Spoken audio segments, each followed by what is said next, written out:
This is the Movie Geeks Film News Podcast Network, and you are listening to the Movie Geeks Film Cast.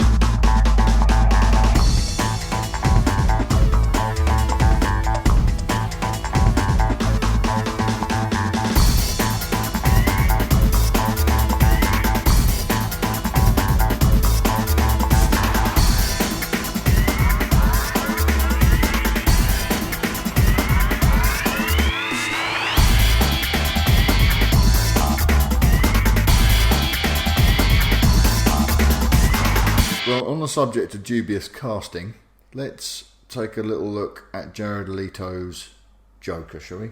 Didn't we talk about this already? I think we touched on it, but since we last recorded, we had a conversation last week in the car about... Is that what it was? Yeah. All right, fine. We didn't record that one. That was a real world conversation.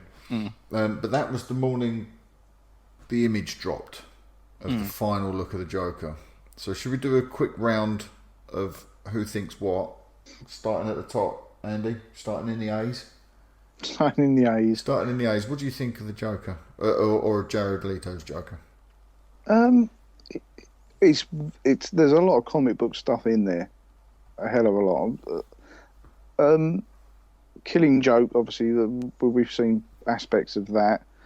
I quite like it. I think film-wise, I don't think you can beat the Dark. What was it? The Dark. Was it Dark Knight?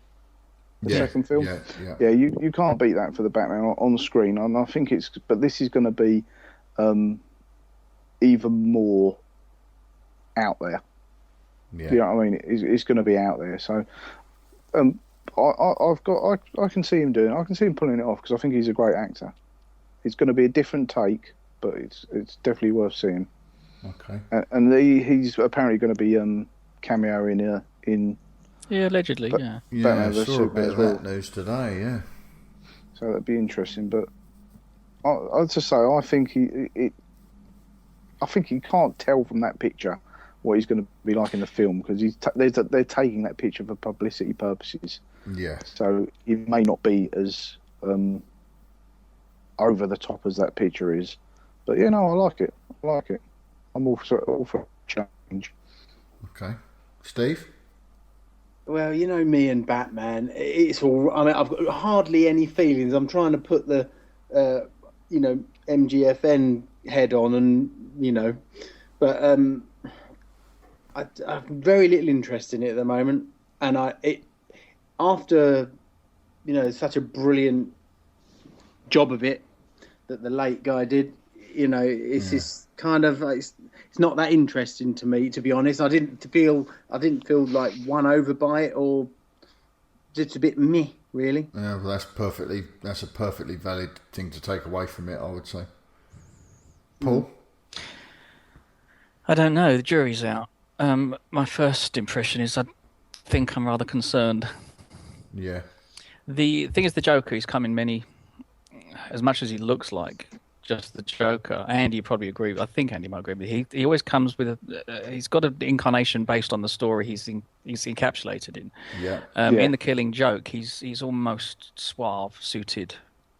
He's a little conceited. He's almost touching as well. And if you read the dialogue for the Killing Joke, well, obviously you're reading the damn thing, but he's kind of clever and he's cool and he's calm and stuff. And all of the craziness is simply in the artwork around him. Would you agree with that, Andy?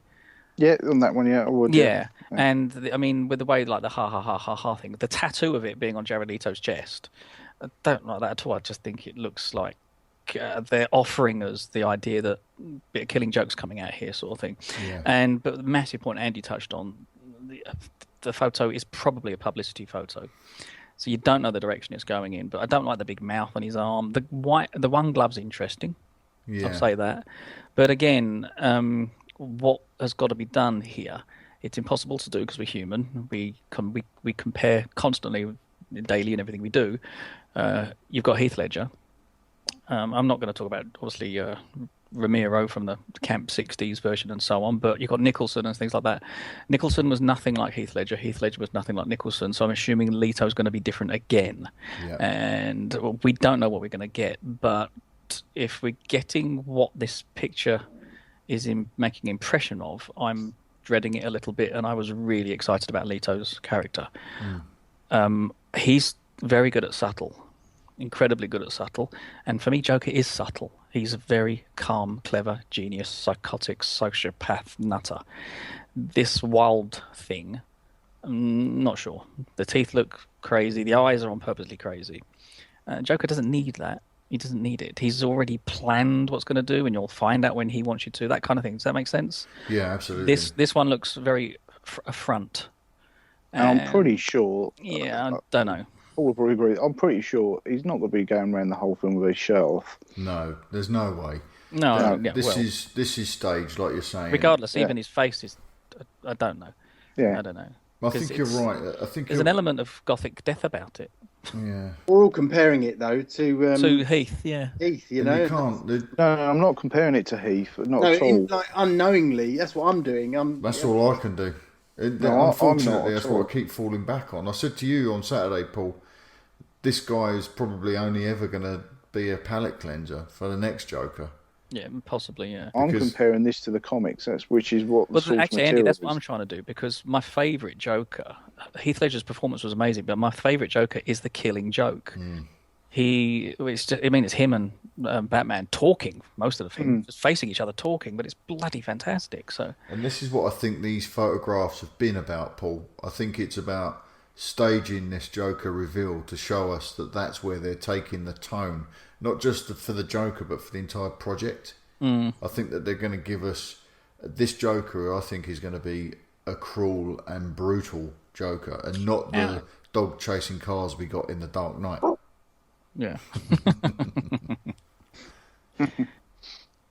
Yeah, I think if I had a problem with it at first, because the tattoos, like the tattoo with the hand on, the tattoo with the mouth on the arm, and that tattoo on the hand, and It's got damaged across his head and all that. It all seems so Contrived, calculated. Yeah. And I think that, again, comparing to Heath, because he's my Joker, that's my favourite incarnation of the character. He just seemed almost like a force of nature. He'd come into being, and it didn't look like he had any control over where he was going. Shit just happened around him. And this one seems to be very put together. He's pulled together. And it looks too crafted. It very much looks crafted, calculated and poised. Part of that is because we're seeing a publicity shot, and of course those elements are there by the very nature of that medium. But I did have a conversation the other day with Ant, who sometimes writes for the site. He's just come on board as a contributor again. He was a Phase 1 writer for us. He said the other day that he felt that what we're seeing here is an incarcerated Joker, and the tattoos we're seeing are prison tattoos. Yeah, it could probably a lot of Arkham going on in this film. Exactly. And if you look underneath the Joker's eye, he's got a little J tattooed on his cheek, almost like the tear that I think it's prison tattoo shorthand for having murdered. And I've started to hear whispers online that there's Joker involvement in Batman vs Superman, and there's a possibility that the Joker may have already killed one Robin. Okay, there's also talk of, because there's Batman being in Suicide Squad as well, isn't there? He was caught on set this week, wasn't he? Yeah, is that what I saw? Yeah, that's what you saw. So if that's the tie, if that's what's tying these two properties together, that we've got a cruel, brutal, Killing Joke style Joker that's already killed one Robin and is inside Arkham, and these are prison tattoos or incarceration tattoos that we're seeing, then my interest has gone up instead of down, which is what I thought my initial reaction was going to be when I saw this photograph. And bear in mind, I mean, we're looking at that, yeah. We don't know if those tattoos are going to be in the film. No. Being a publicity shot, we don't know that. No, you don't know, do you? Not if they're under a suit. No. Yeah, you just don't know that. So, I don't know. I don't think anything's written in stone yet for that character or for the look. I think facially, yes, they're going for that sort of gaunt Joker look. Yeah. But I don't think that possibly is the I mean, he's got the jester skull on his head. He's the laughing. It's funny enough, Ace is on there, isn't it, as opposed to actually being a Joker. But, Yeah. Yep. I mean, could he posthumously upstage Heath? You don't know, do you? You don't know. It'd be hard. I'm Well, like, unlikely, but you don't know. The point Paul made, I'm behind 100% that each Joker is very individual, very much crafted for their vehicle, and in that way, we're probably wrong to be comparing them. I'm never going to be able to distance this Joker from Heath's Joker because that one is the most important one to me. But it wouldn't be fair to compare Heath and Jack Nicholson because their Jokers are very different and they were designed to do very different things in very different projects. And this is probably going to be the same again. Interesting. Second best Joker, Hamill. Well, that's the other one as well, isn't it? I mean, Brent Spiner. when did Spiner do it? He was a voiceover artist, wasn't he? Many moons ago, I think. What, Brent Spiner from The Next Generation? No, Brent Spiner from Play School. You went to play school with Data. Hey, look, there is a playaway actor connected to this franchise. Brian Kent. Jeremy Irons. Well, he was on Playaway. He was on Playaway. Yeah, he was a remedial children's television presenter. That's beautiful, man. Wow. Yeah, there you go. And now he's whispering out lines like powerlessness. Powerlessness.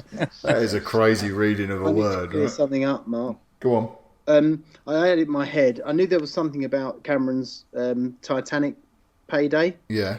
But it was the opposite of what I said. I got it wrong. No, surely not. No, I know it doesn't happen very often. But the Fox chairman had a freak out because they ran the numbers and said they couldn't possibly make money from Titanic, even if it was a hit. How wrong they were. So Cameron had just basically said, "Okay, take my salary," and he gave up his entire directing and editing fees. Bloody hell. And he later stated, "I was a bit of a chump." But he said, if you want to cut my film, you'll have to fire me. And to fire me, you'll have to kill me.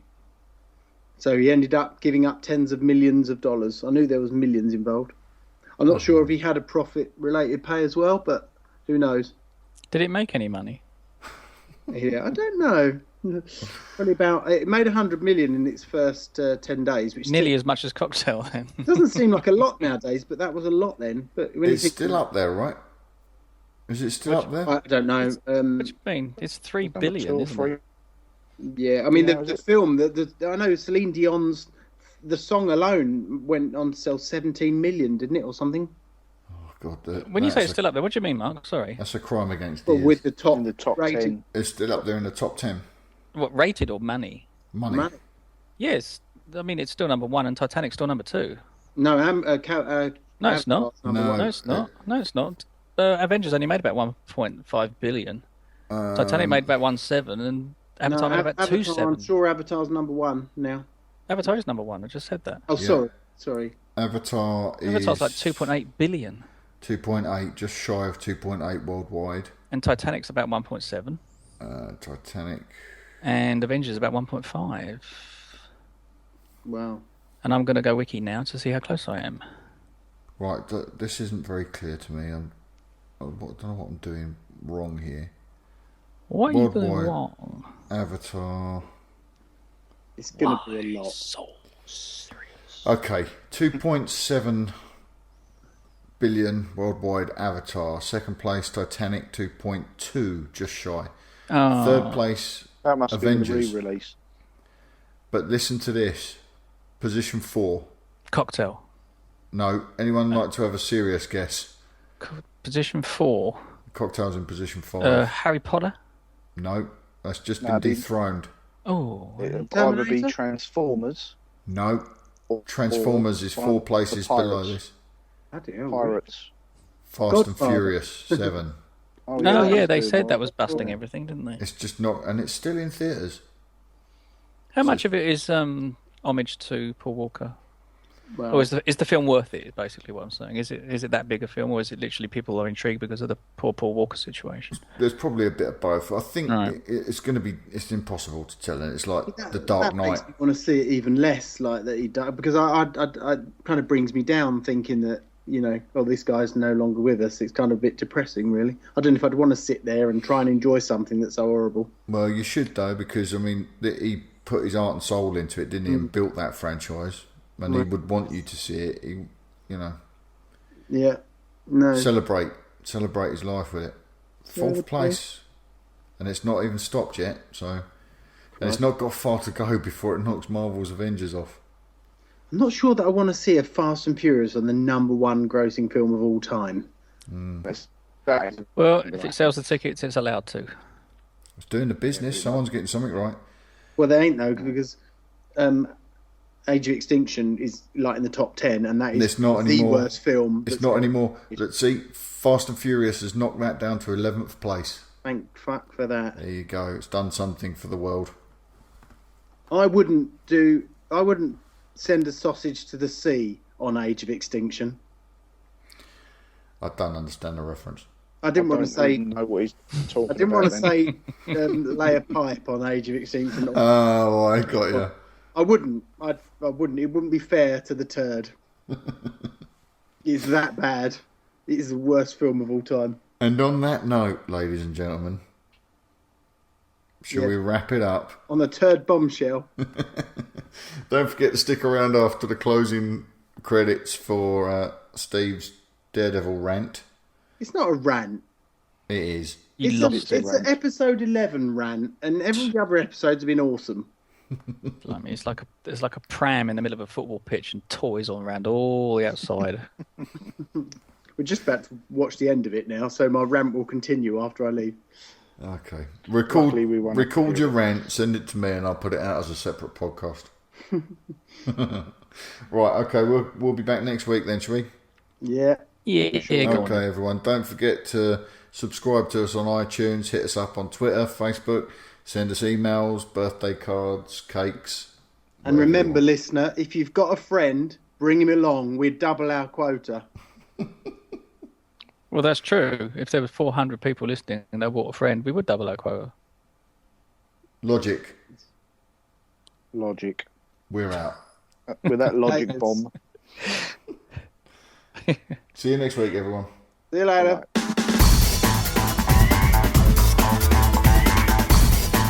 Find everything we do at mgfn.co.uk. Follow us on Twitter at Movie Geeks News and at facebook.com/Movie Geeks Film News. Thanks for listening.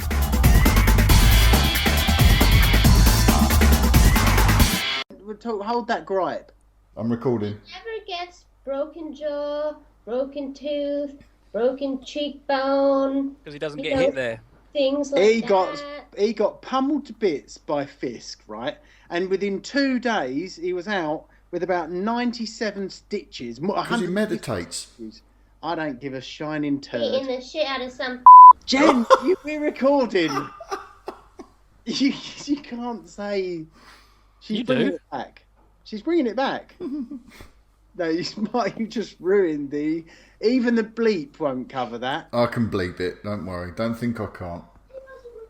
He is recording. It's not live, don't worry. But the point is, right, he's laying there on the sofa. He can't move. He's got like major slashes, 150 stitches, and he's already ripped his stitches twice because he's moved. And the what's his name is there stitching him up. And then within the very next day, he's having a massive fight with that poor dude who makes the costumes. And he's doing flips and all this. He got double fisted. He got double fisted Steve. by Fist. I know what you're Steve. going to say, Paul, and I agree. Steve, it's about a guy that dresses up in red and beats people up at night who do the wrong thing. It's not real. I know that, but He's it's a supposed to superhero. be a darker version and a more serious version where people do get hurt. I've got a gripe about Ultron. Apparently there's this Nordic guy with a big hammer that flies around. that's I'm not just buying that. Stupid.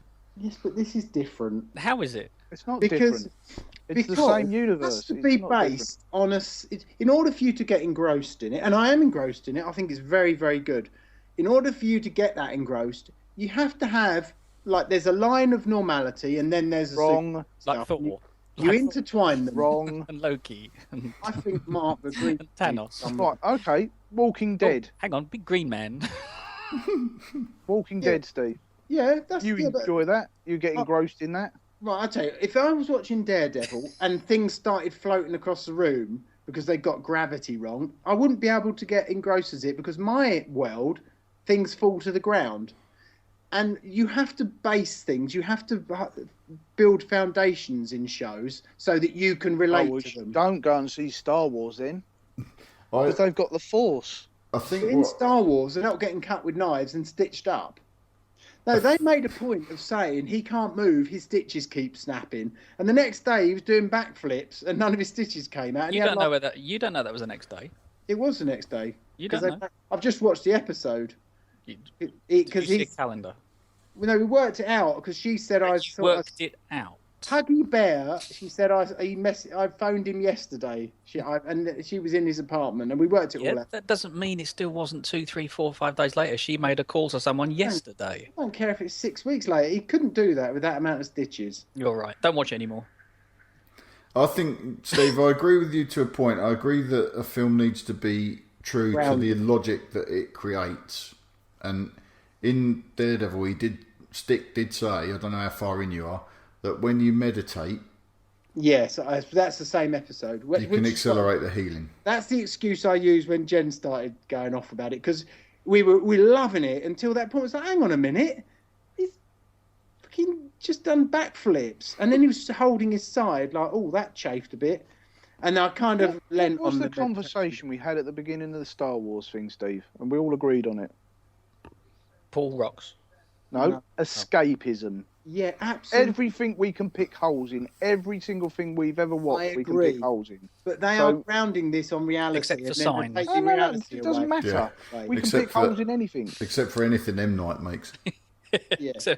Yeah. Look, I do agree, but sometimes they have to ground it, and it lost its grounding in this episode. I wouldn't watch any more then, mate. No, we're going to watch the rest of it. It It's very sounds like good you lost show. a lot there, mate. It's going to get worse, Steve. It's a gonna get very much good worse. show, but that Don't just, watch it just Deadpool. wound for me crying up. out loud. It just pissed me off because it didn't make sense. It kind of ruined. It was being serious about his injuries, and then it so lost it. Serious. I would rather them say, "Oh, he can heal himself with meditation," and then go and do it. And I think, "Oh, that's all right. He can do that. That's brilliant." That is kind of what they did, though, Steve. That's what they did, Yeah. Steve. That's pretty No, much what they did He do. hasn't got super advanced healing, has he? Apparently. I don't know. I don't think so. He must have a certain amount of confidence in what his abilities are, otherwise he wouldn't keep doing it night after night. Yeah, I don't know. I mean, the guy's blind, but he sees everything with his other senses, so he has massively advanced and enhanced environmental senses. Yeah. Healing would be one of them. It's going to be a compensatory That's factor. where he can read. He can read. He Print. doesn't.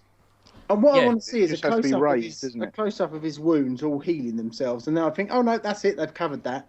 It's just that they don't make that obvious because he has spent the entire show with cuts and in pain, laying on the sofa. I can't move. And then he's doing backflips the next day. Adrenaline. Could maybe adrenaline, but he'd still Is that split the his enemy? stitches. Is that a hero? Yes, a new hero.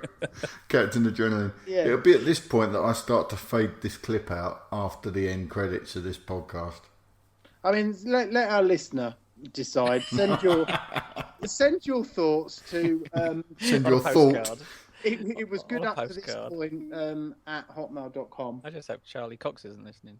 Yeah. Oh, we did a really good interview on Radio 2 with Steve Wright yesterday on the way home.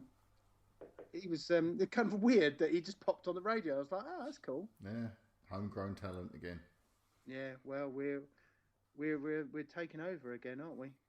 We are. We're taking over the See, podcast world. I got to be honest. I thought that argument would have been good on the cast. It's going on the cast, Yay! but after the end credits. Right, let's kick this off.